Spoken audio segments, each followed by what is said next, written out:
Hey, New Life.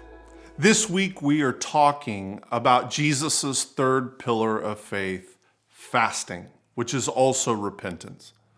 Now, as we've learned, as we've looked at these three pillars of faith, Jesus repeatedly tells his followers, your spirituality is not about being done for show.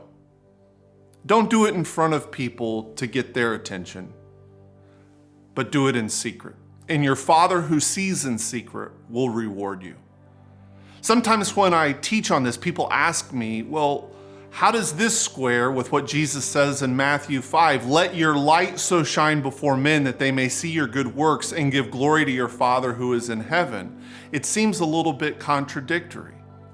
And it is, but it's not. Let me explain.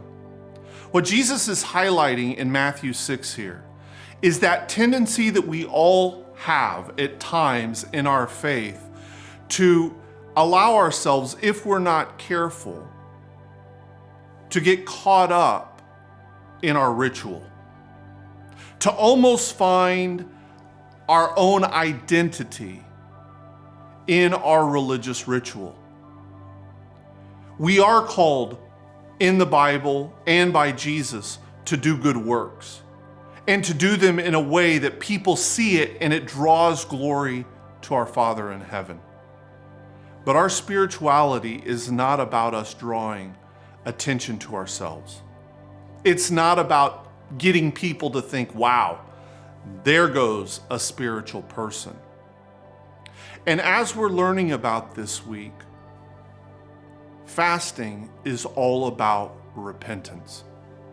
It's about us taking a very clear inventory of our lives, of our behaviors. What are the things that we need to change? What are the things that are creating barriers in our life between us and God? What is the potential power?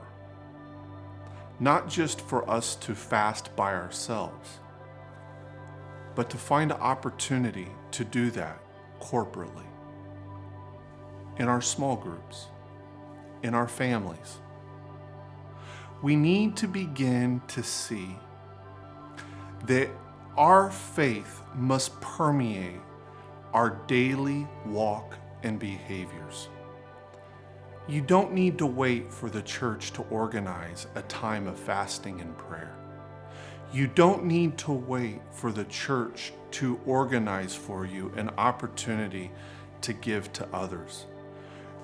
Our growth as disciples means that we begin to take those responsibilities on, and we begin to organize those things in our lives and in the lives of our immediate communities.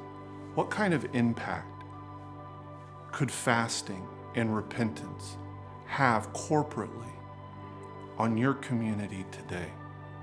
What things are creating those barriers between your growth spiritually and God? Those are the things that we need to change. Repentance in the Bible is never "I'm sorry." Repentance in the Bible is I'm turning from the way I was walking to a way that is God-honoring and obedient. So my challenge for you today is this. How are you going to grow this week? How are you going to grow today to align your life better to the pillars of Jesus' faith and embrace repentance and fasting?